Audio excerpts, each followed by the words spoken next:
Good morning and welcome to another session of Football Fitness with Total Sports. My name is Rodet Yila and I'm a biokineticist at the High Performance Center of South Africa. And in the next 45 minutes we'll be going through a workout which is targeted at footballers, but it's not limited to footballers. So if you're a rugby player, hockey player, netballer or even basketball player, you can still stand to benefit from these exercises because they're all aimed at improving your hip health, knee stability, as well as ankle proprioception. So if you are able to perform all of the movements, then it's great, you'll keep going. But if there are any of the movements that you struggle with, please make sure that you don't push through the movement causing any pain. And if you do have any shoulder, low back, hip, knee or ankle injuries, please make sure that you follow the instructions and prescribed exercises given to you by your physiotherapist or biokineticist. As always, it's important to make sure that you are performing all of the exercises with good form, maintaining control throughout rather than rushing through the movement or pushing through any pain. For this session, what we'll need is a weighted object. So I've got a backpack that I've filled up with some weight. So the weighted object will be relevant to your strength. So for instance, that backpack is somewhere between 10 and 15 kgs. So it doesn't need to be too heavy, but if it's too light, it might make the exercise a little bit too easy. You'll also need an exercise mat, which if you don't have one, you can always use a large towel. It's just to provide some cushioning from the ground. And then we'll also need a raised platform. So this raised platform, it doesn't need to be too high. You'll see that it is roughly just lower than my knee. So it will just provide a little bit of height for one of the exercises that we'll be doing, but it just needs to be stable. So anything that you can support some of your body weight on. We're not going to be completely sitting on the box or completely putting all of our body weight through there, but it does need to be stable so it doesn't either get pushed away or fall over, or even worse, break as you apply some force. As always, you can keep your water bottle and sweat towel nearby so that in between the sets and the exercises we'll have a little bit of water, quickly wipe away some sweat, and then we'll continue. So to get started, we're going to go into a brief warm-up. So if you don't have any skipping ropes, you can just pretend that you've got skipping ropes in your hand, and then if you have skipping ropes, you'll just go as normal. So starting off with a little bit of skipping, just gonna wake the body up a little bit, try and increase your heart rate, get your breathing rate up, as well as your body temperature.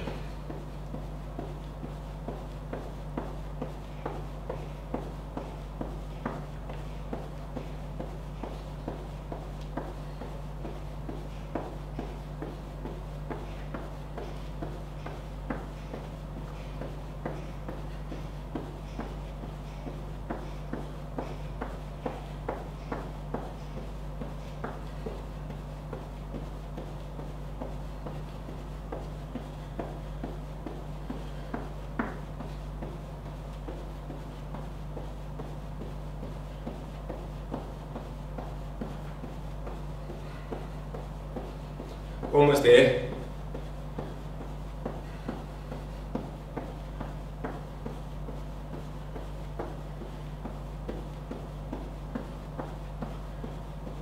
Last couple of seconds. Good, and you can relax. Next, we'll go into a little bit of a jog. So you can either jog on the spot or jog around the area that you're working out this morning. But please make sure you don't stray too far, otherwise you won't be able to hear when moving on to the next bit. So if you're jogging on the spot, you can just continue as is. Otherwise, feel free to jog around a little bit, making sure you don't go too far.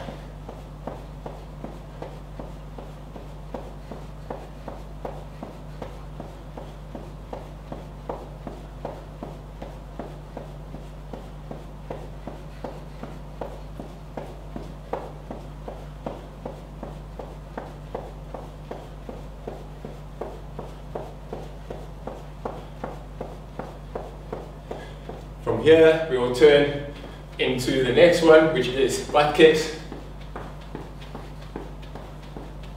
So just making sure that the hamstrings are working a little bit more. And transition into high knees, getting the hip flexor and quads to work a little bit more.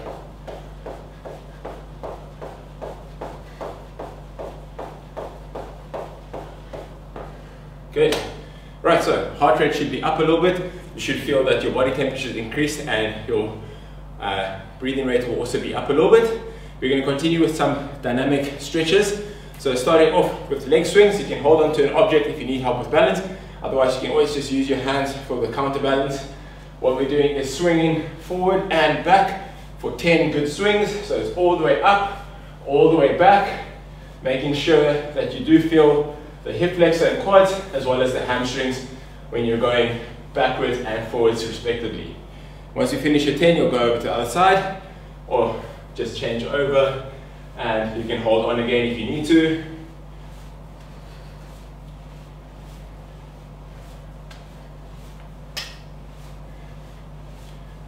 Good. Once you finish with that, we're going to go into some hamstring scoops. So you only need a little bit of space in front of you. Basically, if you are able to walk all the way up and down without having anything blocking you, you can continue going for 5 per side. Otherwise, if you need to, you just turn around. So we'll walk from one side, shuffling the feet. And for this movement, you're pushing your leg out in front, lifting the toes, push your hips back so that you feel the hamstring stretching out as you try and reach the ground with both hands. So I'll get to the end of my space and I'll just turn back to finish with my 5 per side.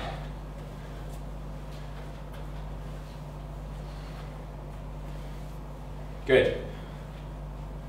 From there, we'll go into a couple of activation exercises, which will include some furthermore stretches. So the first one will be a complex where we go through a series of movements. I refer to it as the world's greatest stretch complex. So we will stand, hugging the knee as close to our chest as possible, going into a lunge and lifting the hands. In this position, I'm squeezing my glutes to get my hips forward. You'll feel the hip flexor stretching out. Once you've reached there, your elbow will go down towards the ground, and if your right knee is forward, your left elbow must move down towards the ground. So you're reaching down towards the ground. If you aren't able to reach the ground, that's fine, just go as far as possible, and then you'll rest your hand on the ground. From there, you'll open up the inside circle, so I'm facing towards the front knee. Return back to your starting position, lifting that left hand up, pushing your hips back to reach for the hamstrings, and stand from there to continue with that complex. So you need to do 5 of those. So just talking through the knee hug, into the lunge, the elbow goes down, you move onto the hand, open the inside circle, get your hand up, and then hand down, reaching across for the end bit. So that's 2, we've got 3 to go. As you get more and more comfortable with these movements, you will find that it's easy to move from the one to the next, and it will become a flow for you.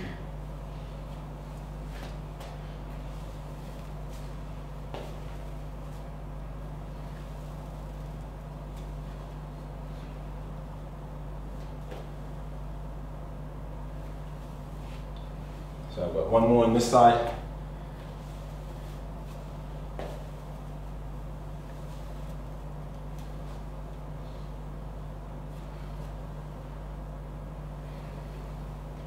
And changing over to the other side.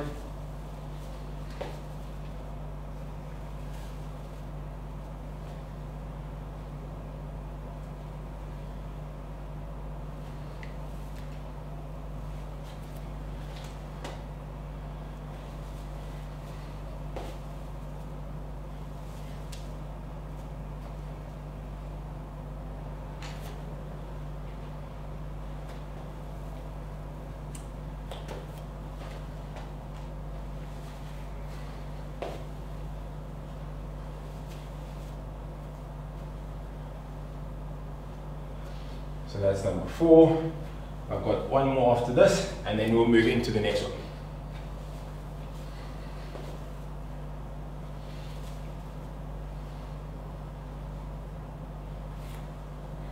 Good.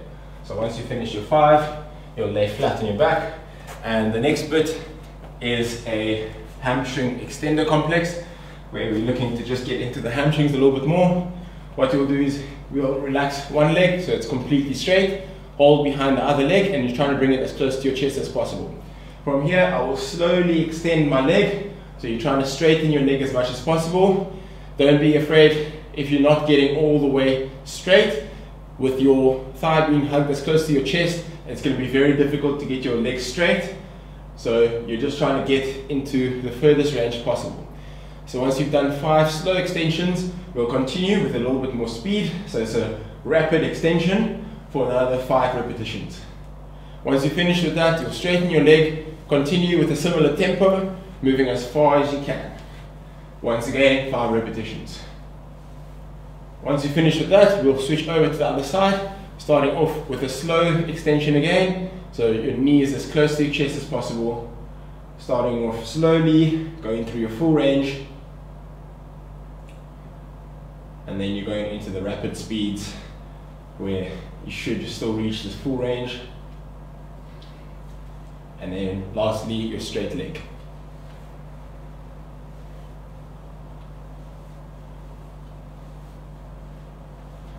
Alright, moving into our final activation exercise.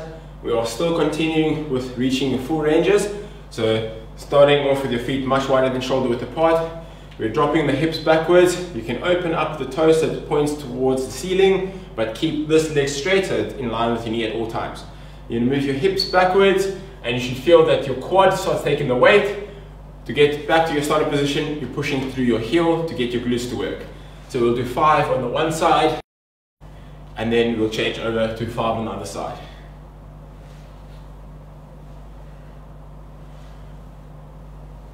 Good, over to the other side.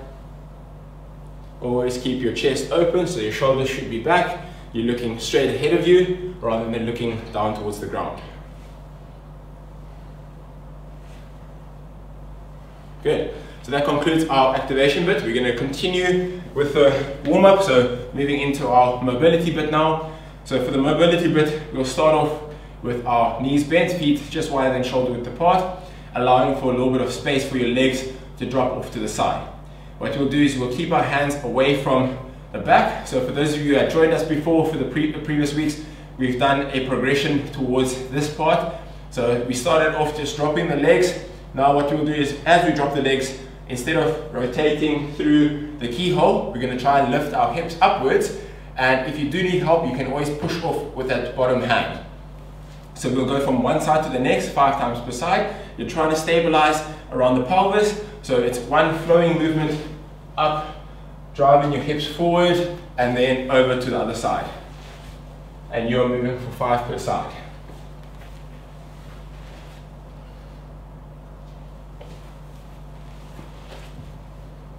So remember, if you do need help, use your hand just to push off the ground. What you don't want to do is try to force your knees through an uncomfortable angle, and that causes pain to your knees. So I've got one more to make it 5 per side. Good. You can finish up with that. And then we move into the crab reaches, where you will stay in a similar position, knees bent, shoulder width apart. You place your hands behind you. What you'll do here is you'll drive your heels into the ground to get your hips as high as possible. As you're lifting your hips as high as possible, you want to reach with the opposite hand as far as possible. So you should actually feel that your glutes are working to keep your hips up, and there's a little bit of stretch in your upper body as you're reaching over the top. Please make sure that your shoulders are protected by keeping your hands directly underneath your shoulders. You don't want to hold your hands too far ahead of your body so that when you're rotating, your shoulders take a lot of strain. Once again, moving through 5 per side. You should feel that as you lift your hips as high as possible, your fingers can reach towards the ground, and there's a little bit of a stretch underneath your armpit. So that will be your lats region. So the lats muscles that help movement around the shoulder and back.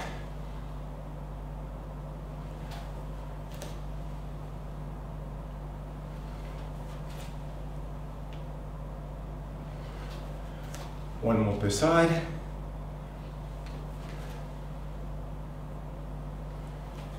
Good.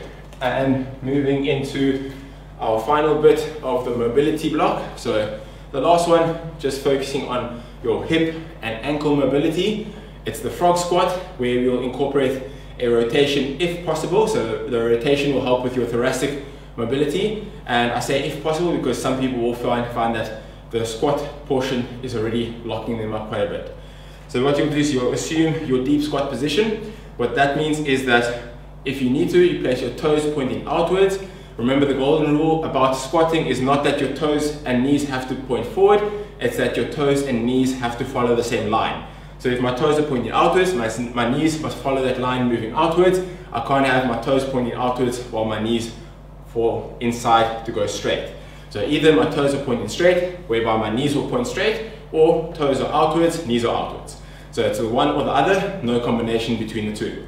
So most people will find that if they stand with their toes slightly outwards, with the knees following that line, it opens up the hip nicely and they can squat a little bit deeper. What you want to do is hold the insides of your feet so that you actually get into a frog position like that. Once you're at the bottom, you will rotate as high as possible to each side and then you'll stand again. Some people will find that their squat depth is not as deep. So what you can do is you get into the deep position. So if this is my deep position, I'll hold my hands on the inside of my knees and then I'll perform the same rotation. But you must make sure that if I show you from the side, you don't have any compromises to your form, which means that I don't only lean at the top, so your chest drops, keeping your heels up or forcing your heels to lift as you sit deeper. So it's 5 squats where you do a rotation each time if possible. If you need to, you only perform the squat, no rotation, and you just work your way through. So it's 5 per side if you're doing a rotation. Otherwise, it's just 5 normal squats without.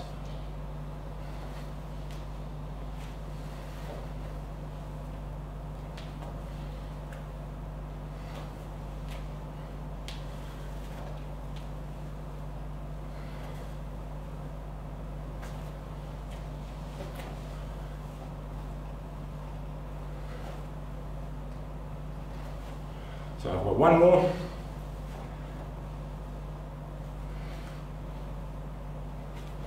And that's 5.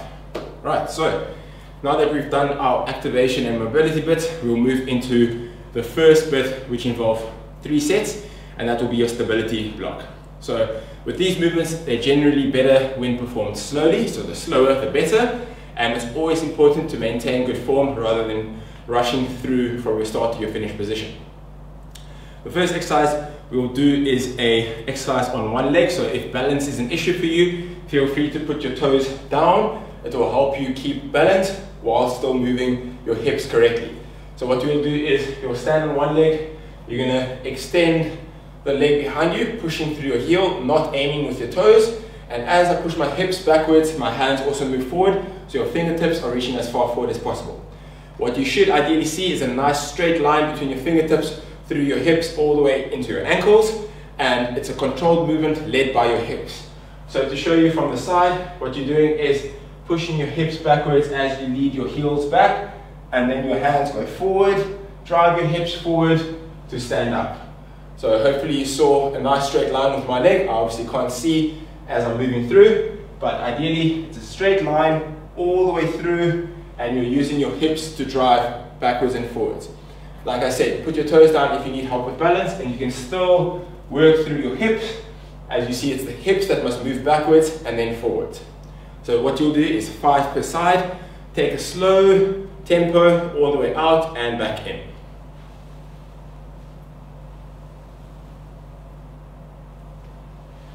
So what you should ideally feel is that your glutes and hamstrings are doing all of the work. Your lower back is not doing the work to get your body upright.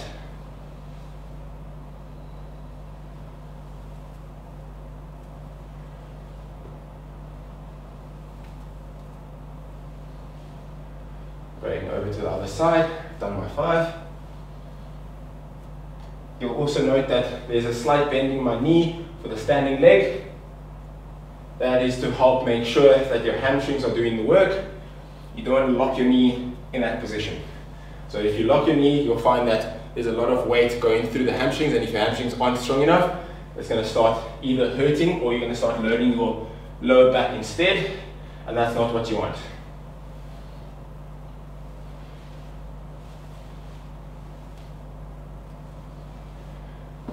Alright, so that's my 5. Going into the next exercise. Next one is a clock lunge, which means that we're moving in multiple directions. For those of you who have joined us before, you will be familiar with the clock lunge as well as the dynamic hamstring reaches. But for the clock lunge, essentially you need to make sure that you've got enough space around you so that when you're stepping forward, your knee is not obstructed by anything in front of you. You can move down into the lunge, keeping your knee in line with your toes. Stepping up, you go into the reverse position, keeping your knee in line with your toes, and then out to the side, all of your weight onto that outside leg, knee in line with the toes once again, and back up. So you'll do 5 for the one leg, and then moving 5 for the other leg. Always keep your hips level. You shouldn't overstride, because that will force your hips to point to the diagonal, or if you're taking too close a step, you're going to find that you're running out of space, and your heel is lifting as you go into your lunge. Okay, so going into our positions, it's forward, then back, into the sideways movement, and that's 1. Continue, and always ensure that you're stabilizing around the knees.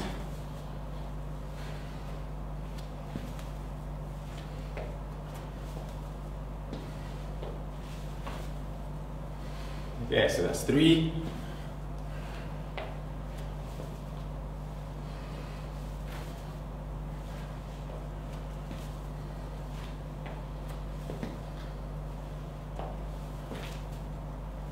And 1 more.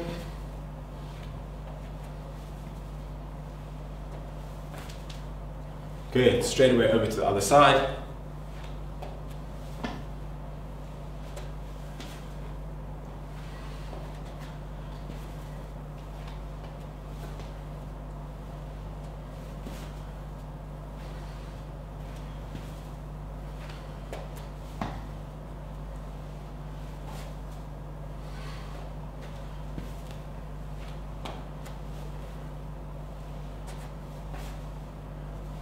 Last one.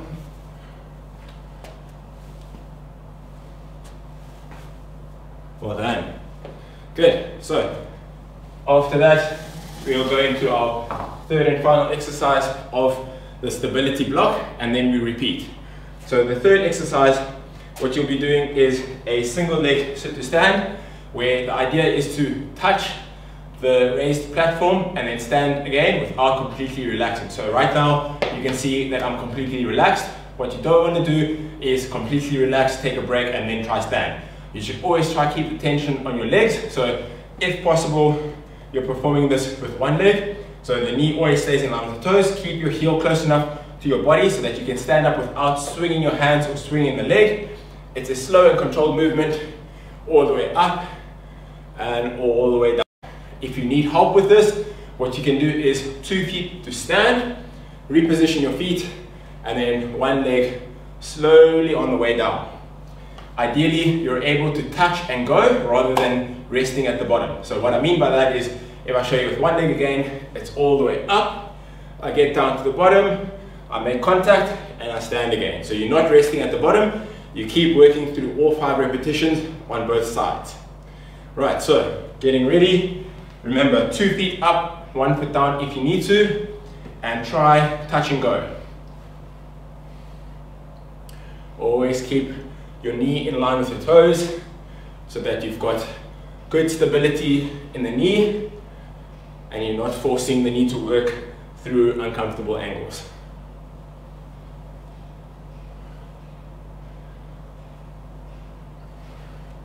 So that's 5.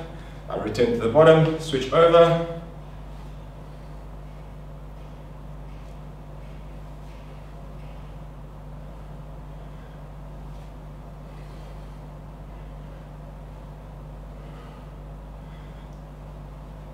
And that's 5. Good. So that's the first round done. You can have a quick water break, wipe some sweat away, and then you're going to round 2. So the second set, you should feel that you are either comfortable with the movements and you're able to continue, or you felt that you needed a little bit more help, in which case I will provide a couple of extra cues. We'll try to break down the movement a little bit so that it's easier to understand, and then we'll have another bash at it in the third set. So a quick water break and then back into it. So for those of you who feel comfortable, please continue. You've got 2 more sets to go. Always make sure that you are controlling the movement. It's not about speed, so you're trying to control a slow movement rather than rush through a quick movement. For those of you who want help, we'll go into the dynamic hamstring reaches first. So we're going to keep our toes down for this one. Always focus on what's happening with the hips. So as I reach forward with my hands, I'm pushing my hips as far back as possible. You should still feel that there's a little bit of tension being developed in the hamstrings. In that position, you're driving your hips all the way forward to stand up again. So once you reach as far forward as possible and as far back with your hips as possible, you're using your glutes to drive your hips forward. So you actually need to squeeze, and you'll see that your back doesn't actually need to work to stand up. It should be your glutes working to stand up. That's 5, changing over to the other side. Remember, when you put the back foot down, it's not to help stand up, it's only to help with balance.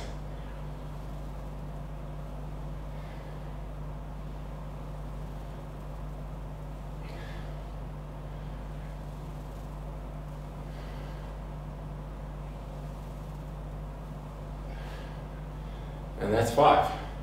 Going into the clock lunges. So the clock lunges is fairly self-explanatory and it is broken down. The only difference is that you might need to step back into the center before moving into the next one so that you can actually coordinate. So we'll do the same movement. It's all the way forward. I step back to the center, then I move all the way back, step back to the center, all the way out to the side and back into the center, as opposed to all the way forward, straight into the one moving backwards, and then the one going wide. So we just slow it down a little bit. I'll count that as my 2. This is the third one where I'm just taking a little bit more time to control. See that the hips are level, your weight is over the knee, and the knee is in line with the toes. So it's a nice and slow, controlled movement where you are focusing on stability rather than the speed of the movement. The last one.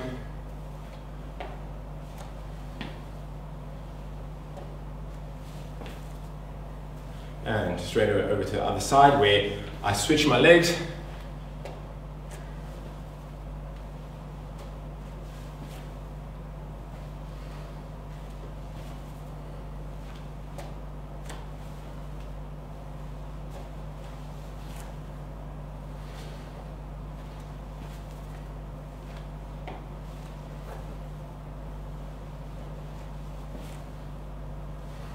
I've got 2 more here.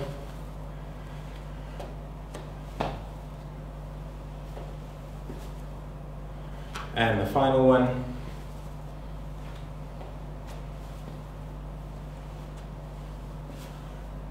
Good. Going into the sit to stands. So our modification will involve using 2 feet to stand up, only 1 leg to sit down. So feet are shoulder width apart. Start by squeezing your glutes, so you're initiating the movement by thrusting your hips forward. Reposition the foot so that you can slowly move down, keeping it as still as possible. As soon as you've touched, you need to reposition to stand, so you're not resting at the bottom. So it's still 5, where you're moving down and up, but there's no break at the bottom. You're trying to keep tension on the working leg as much as possible, but you're just helping that leg with your starting position so that you can build up the strength and stability to progress into the single leg version. So that's 4, last one on this side, and that's 5.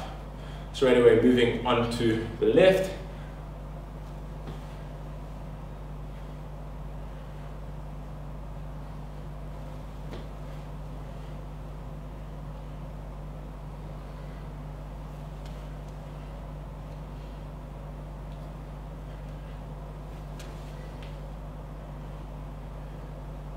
This is the last one. Good, that's 5. Right, so now that we've finished 2 sets, we've got 1 more to go. Have a quick drink of water and then decide whether or not you want to continue with the progressed versions or if you want to continue with the modified versions. So we've done the modified versions now. If you've improved with your form and you feel more confident, please go ahead and progress. For those of you who were doing the progressed versions from the start, please continue and then have a water break. Once we finish with all 3 sets, we'll have a quick water break and then go into our next block. So I'm moving back into the progressed version. So it's 5 single leg movements. We don't have the leg at the back, and it's all led by the hips.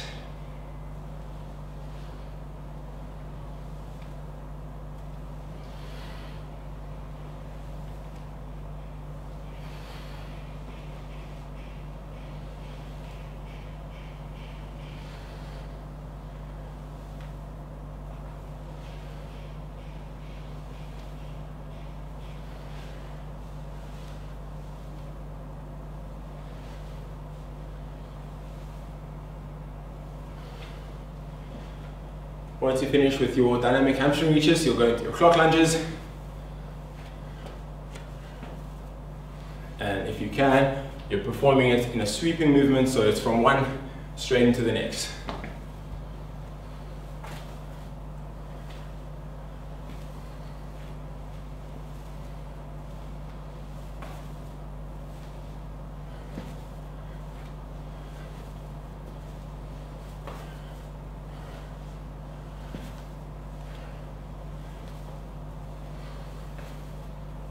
Last one.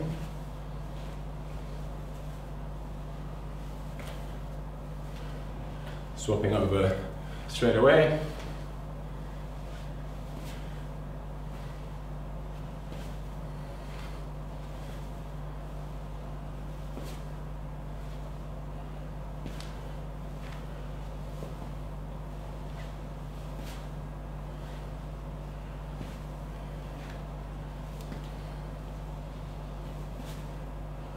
And this is the last one. Good. Finishing up with our single leg sit to stand. Once again, I'll go back to the single leg version. Controlling all the way up, touch down, and touch and go.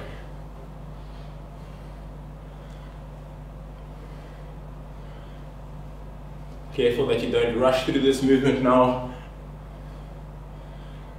There should still be a fair amount of control through the hips as well as the knee.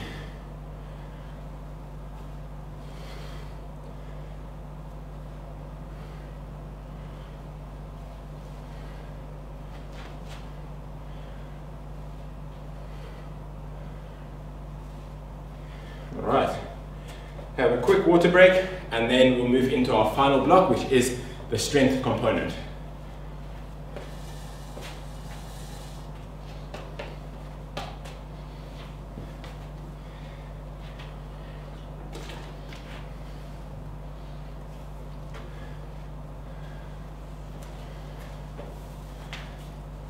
So for the first exercise, you'll be performing a single effort of a type of hold or a bridge, but it's a repeated effort. So it's walking out, walking back, and you'll be using your glutes and hamstrings. So it's the glutes hamstring bridge walkout, where you start off flat on your back, bend your knees, keep your toes up, and from that position you push your heels into the ground to lift your hips up as high as possible. What you want to try to do is you can walk your feet out as far as possible without touching the ground. So you'll see that as I walk my heels out, my hips are being lowered, but in that end position, my hips are not touching the ground. From there, you're walking your hips up again by bringing your feet closer, and you'll walk out and back for 5 repetitions. In this movement, it's very, very important to use your glutes to squeeze and help your hips stay up. You don't want to try use your back to raise your hips up. If you find that you're flailing your ribs or your ribs are shooting upwards, you're probably using your spine to try and lift your hips up rather than using your glutes to lift the hips up. So avoid arching your back like that, but squeeze the glutes to get the hips up. So you'll do 5 repetitions where you're walking out and back, keeping your hips up at all times. You can keep your elbows at your sides to help with balance. And for those of you that need a little bit more help, you can even put your hands down to help yourself up a little bit. But at all times, you're walking all the way up, all the way back, keeping your hips as far forward as possible. Try even out the amount of steps that you're taking so that the one leg doesn't work much harder than the other.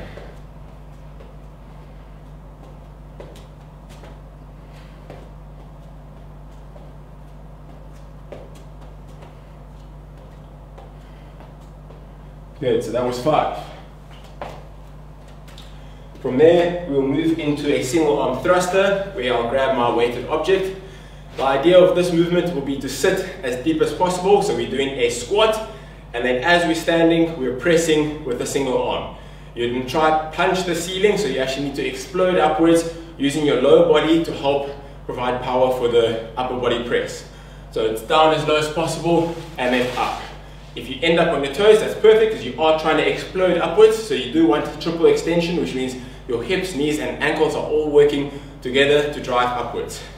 Okay, so it's 5 per side here, driving down, reaching up towards the ceiling.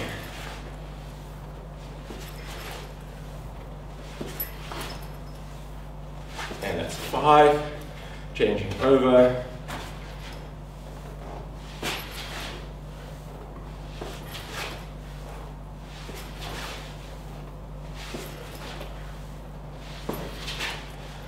And that's 5. Right, moving into the third exercise, we're going to use our raised platform once again. For this, we'll put our heels on the platform, making sure that there's a bend in the knee. The further away or the straighter the knee, the more difficult it becomes because more weight will be put through the hamstrings. So try to sit closer to the raised platform if you do need more assistance. Otherwise, if you feel you are quite strong and you can do more work with the hamstrings, you can sit further away. What we'll do is straighten one leg, keep the knees level, so the knees are in line, you're not dropping the knees or lifting the knees like that. Keeping them level, lifting your hips for 5 repetitions on the one side, then you go 5 on the other, and then putting your feet down together, doing the last 5 with both feet. The reason you're doing that is so that while your legs are still fresh, you'll do one leg at a time, and then when your legs are fatigued, you'll do both legs. If you start off with both legs and end up with your single legs, you might find that you're a little bit too fatigued by then. So starting off single leg, lifting your hips as high as possible for 5 repetitions, and at all times keep the hips level. You don't want your hips to start tilting because the other leg isn't supported. Another important thing to remember is to always keep your toes pointing directly upwards towards the ceiling. You don't want to point out towards the wall because that means that you're shifting your bias in the hamstring muscles towards the larger hamstring and, oh sorry, I've forgotten the last one, and that generally leads to a lazier hamstring muscle group. Good, so that's our 3 movements. You're starting off with your glutes hamstring bridge walkout, going into your thrusters, and then into your glutes hamstring complex. For those of you who are comfortable with that, please continue. If you do need some assistance, we'll go through the second set with some more cues. And just like we did in the previous block, if you felt fine, continue, finish up with your 3 sets, and then have a water break. We'll wrap up with a stretch. So for those of you who need some help, what we'll do with this one is we'll go out only halfway, making sure that we can keep our hips up at all times. So we're still walking out, but we're only moving until halfway, keeping the hips off of the ground, and then we'll walk all the way back in. Keep your hips up at all times. So we're still doing the same amount of work in terms of you're working through a big range, but because of the lack of strength at that extreme range, we're going to cut that out so that you can first build up your strength, and then we'll try that out at a later stage.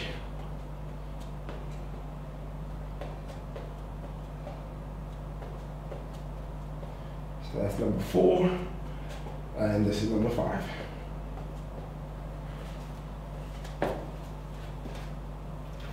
Going into the single arm thrusters. For those of you who want help, we're not sitting too deep. What we're going to do is do a quarter squat. So we're basically only going into a little bit of a dip, and then you're trying to still keep momentum being generated from the bottom to transfer into the top. So it still needs to be explosive with a punch towards the ceiling. So it's a little bit of a dip and you're punching towards the ceiling. Always try pop up as if you're trying to jump over something. That will allow you to use your lower body to drive the weight upwards.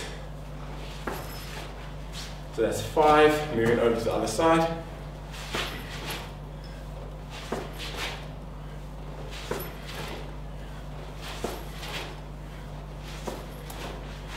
Good, and finishing up with my complex. So for this one, if you did feel that single leg was a little bit too difficult, we'll just do double leg.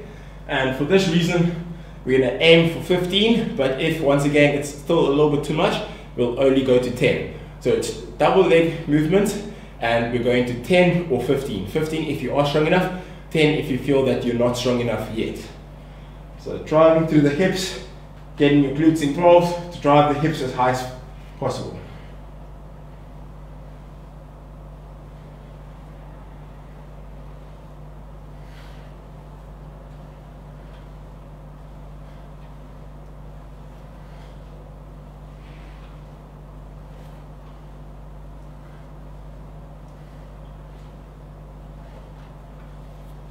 Good, so once again, all 3 sets done with the modifications. Have a quick drink of water, and then you decide whether you want to continue with the modified versions or if you want to have another shot at the progressed version. So I'm going to get started, starting off with your walkout where you've got a full range if possible, keeping my hips off of the ground. And remember, when you walk your feet in, you must still keep your hips as high as possible.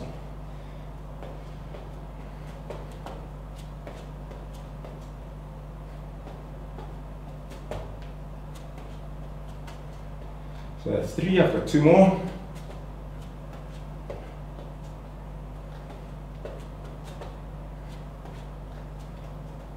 Last one.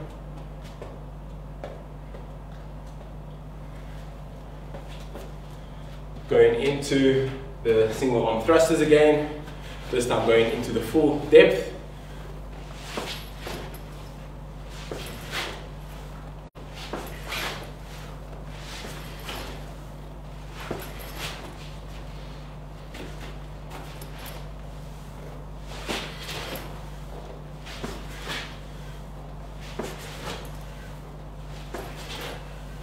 And 5. Right, we're almost there. Last bit. Doing the full complex, starting with a single leg.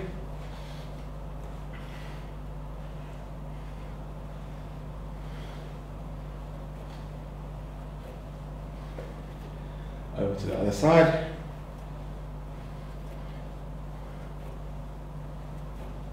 And then finishing up.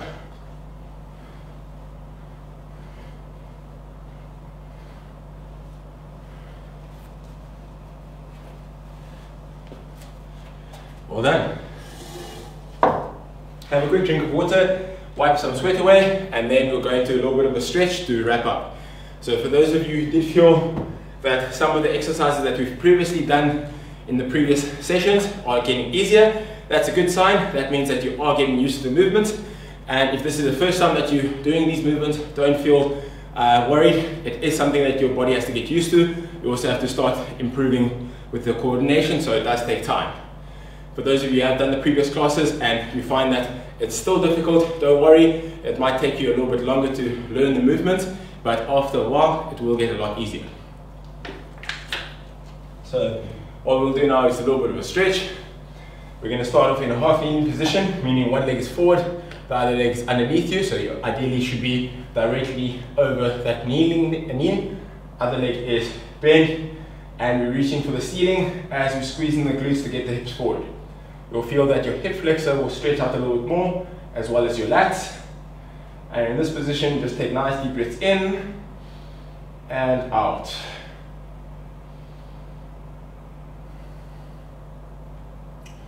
Rocking the hips all the way back, straightening out the leg. You're just trying to reach as far forward with the opposite hand.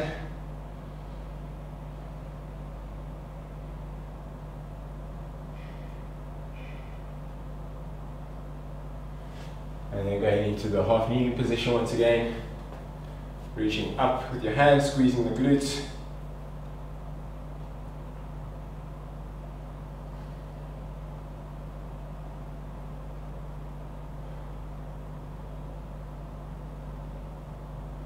And rocking the hips all the way back.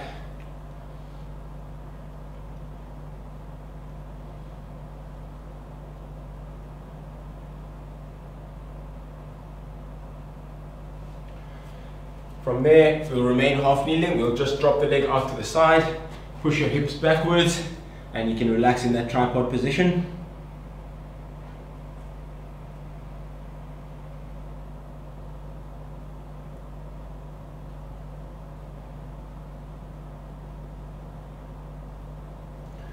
Move your hips forward to wrap your leg around your body, and then you push your hips back, once again relaxing onto your forearms.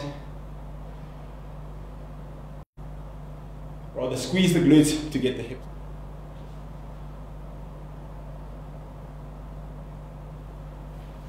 Over to the other side, starting off with your leg out, hips back, and then into the tripod.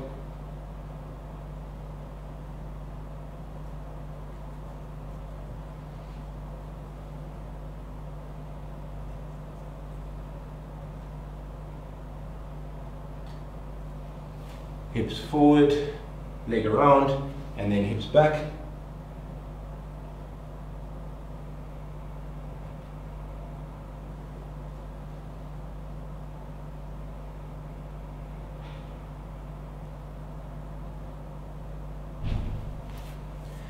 Good, well done. So, I hope that you guys enjoyed that. That was another 45-minute session where we targeted exercises at your football specific movements, but it's not limited to football. It does reach across to your rugby players, your hockey players, netballers, and basketball players. If you do have any niggles, please make sure that you do have them checked out before continuing, because some of these movements might aggravate your shoulder, lower back, hip, knee, or ankle injuries. But most importantly, you stay safe and keep active. Cheers.